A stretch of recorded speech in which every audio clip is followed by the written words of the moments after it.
Bom dia, boa tarde ou boa noite, vai depender do horário que você esteja assistindo esse vídeo. Meu nome é André Cristina Souza Reis Sales, sou aluna da Universidade Estadual do Maranhão, UEMA, do Núcleo de Tecnologias para a Educação EMANET, do curso de Física em Licenciatura EAD.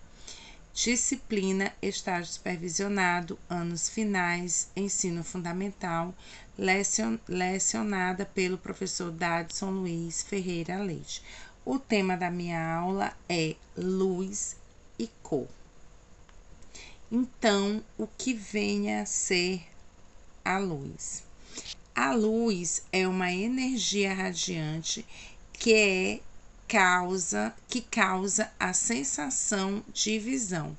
Para ela é preciso que tenhamos primeiramente uma fonte de luz para refletir o objeto iluminado, da qual a gente tem a sensação do que nós estamos vendo. No caso aqui desse exemplo, a rosa. E quais são os tipos de fontes de luz? Os tipos de fontes de luz, primeiro que nós temos é a primária. A fonte primária de luz primária, corpo luminoso. O que é? É aquela que possui luz própria, sendo classificada em primária incandescente, que é aquela que possui luz própria a elevada temperatura. Um exemplo clássico que nós temos é o Sol.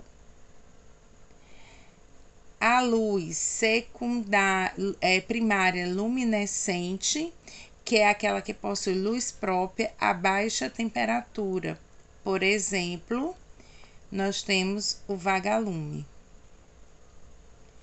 Nós também temos a fonte de luz secundária, corpo iluminado. É aquela que reflete a luz que recebe das fontes primárias. Um exemplo, nós temos a lua, aqui nesse caso a formiga, e nesse outro exemplo, o avião.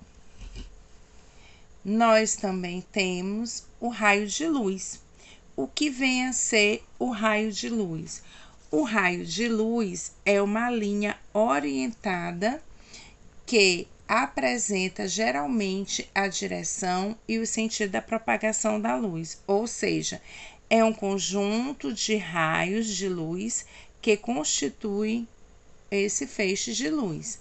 Ele é classificado em cilíndrico ou paralelo, que aqui nós temos como, por exemplo, o holofote.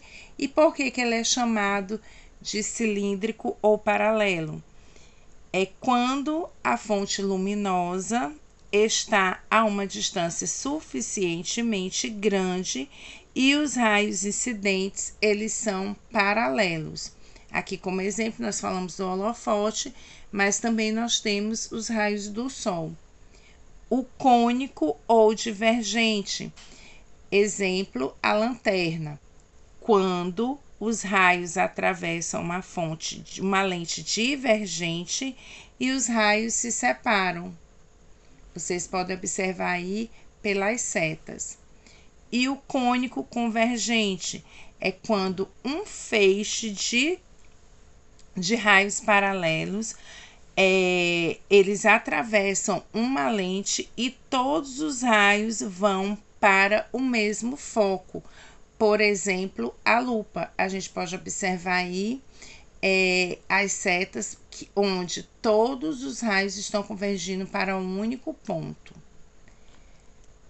Nós temos os meios ópticos.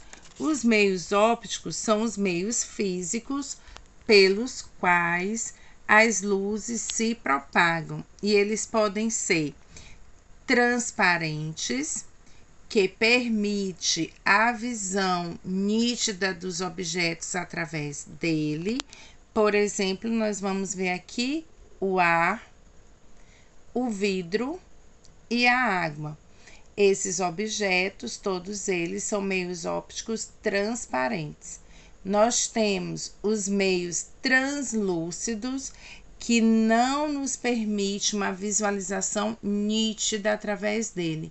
A luz atravessa parcialmente pelo meio. Por exemplo, nele nós conseguimos ver basicamente a silhueta do objeto, como por exemplo uma cortina de pano fino, onde você consegue ver quem está atrás dela, mas não consegue ver com total nitidez.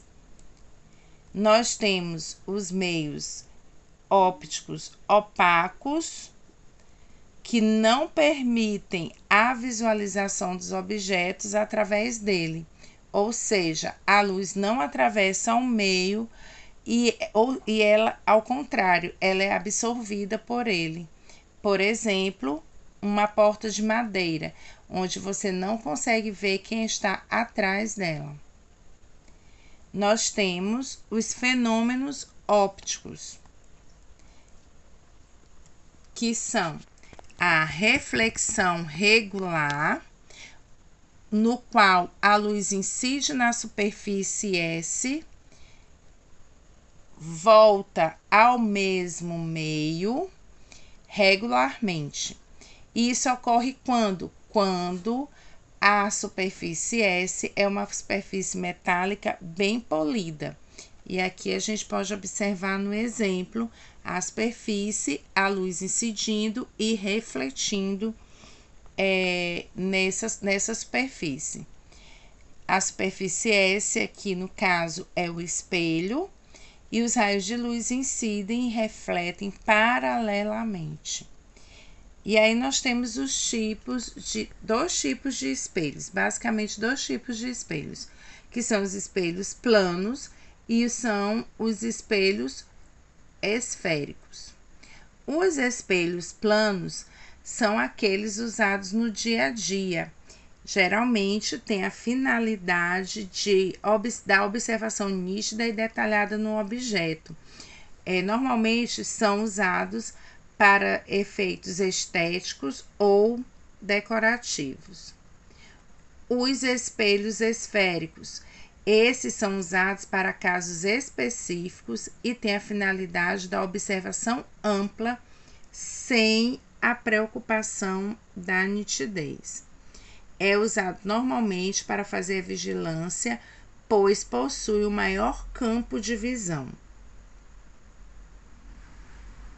Mesmo se a superfície S não for metálica, pode ocorrer uma reflexão regular e tem-se uma superfície especular. Por exemplo, é o caso daquilo que as pessoas chamam de espelho d'água. Outro fenômeno é a reflexão irregular ou difusa. A luz incidente na superfície S volta ao mesmo meio irregularmente. Ocorre quando a superfície S é uma superfície rugosa, corpos iluminados visíveis. A reflexão difusa permite a visualização dos objetos e a identificação de sua cor. A cor de um corpo. A cor de um corpo que o corpo apresenta por reflexão é determinada pelo tipo de luz que ele reflete. Por exemplo, um corpo, ao ser iluminado pela luz branca, a qual contém todas as cores, apresenta-se vermelho porque reflete a luz vermelha e absorve as demais cores. Um corpo iluminado pela luz branca se apresenta branco porque reflete todas as cores. Um corpo negro absorve todas as cores. Aqui o exemplo do qual nós estávamos falando. Se a bandeira do Brasil for iluminada com a cor amarela, como ela será vista? Aqui nós temos a bandeira do Brasil e como ela será vista. O que acontece? O amarelo, ele será visto amarelo. O que é branco também será visto amarelo. E o restante irá absorver o amarelo e será visto preto.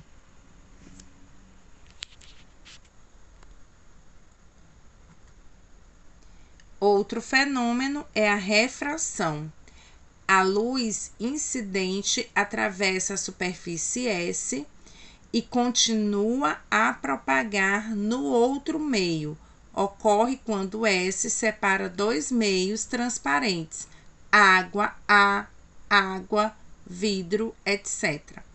Aqui nós temos um exemplo clássico do fenômeno da refração, porque nós só conseguimos ver o peixe dentro d'água porque a luz emitida por ele atravessa a superfície, chegando até nossos olhos. Os óculos, as lentes de contato, os telescópios e os microscópios também são exemplos de aplicação da refração da luz. Outro exemplo é a absorção. A luz incidente na superfície S não se reflete nem se refrata. A luz, que é uma forma de energia radiante, ela é absorvida na superfície em S, aquecendo-a. Ocorre, por exemplo, nos corpos pintados de preto, corpos negros. Eles absorvem essa energia e essa luz e não a reflete. Agora, a gente vai responder algumas perguntas interessantes. Por que o céu é azul? A luz é formada pela união de várias cores. Ao entrar em contato com a atmosfera, ela se espalha devido às partículas existentes no ar. Porém, cada cor espalha-se de forma diferente, dependendo do seu comprimento de onda. Quanto mais curtas, mais espalhadas elas se tornam. O comprimento da onda azul faz com que ela se espalhe o suficiente para dar ao céu a tonalidade que vemos. Outra pergunta interessante é como ocorre o arco-íris. Vocês já se perguntaram? O arco-íris, ele é formado quando a luz do sol, branca, incide sobre uma gota de água na atmosfera. E a gente já sabe o que é esse fenômeno, não é? E a cor branca, ela absorve todas as cores. Uma parte da luz do sol, ela é refratada para dentro da gota de água. No interior dela, sofre reflexão e depois novamente sofre refração, voltando para a atmosfera. Quando a luz passa pela gota de chuva, a refração da luz vai voltar em várias cores, tais como violeta, anil, azul, verde, amarelo, laranja e vermelho, que são as cores do arco-íris. Por isso, quando se tem chuva e sol, dizemos que irá formar o arco-íris. E o que é uma miragem? A expressão francesa se mirer, que significa ver-se no espelho, deu origem ao termo miragem. As miragens se formam a partir do fenômeno da reflexão total da luz. Agora nós vamos assistir um breve vídeo falando sobre o espectro da luz.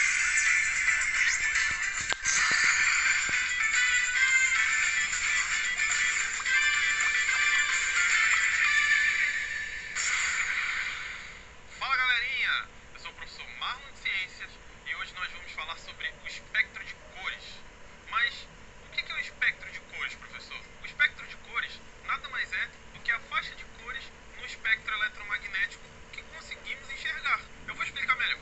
A luz é uma onda eletromagnética, mas pode ser entendida como um fluxo contínuo de partículas que transportam energias e que podem ser absorvidas por nós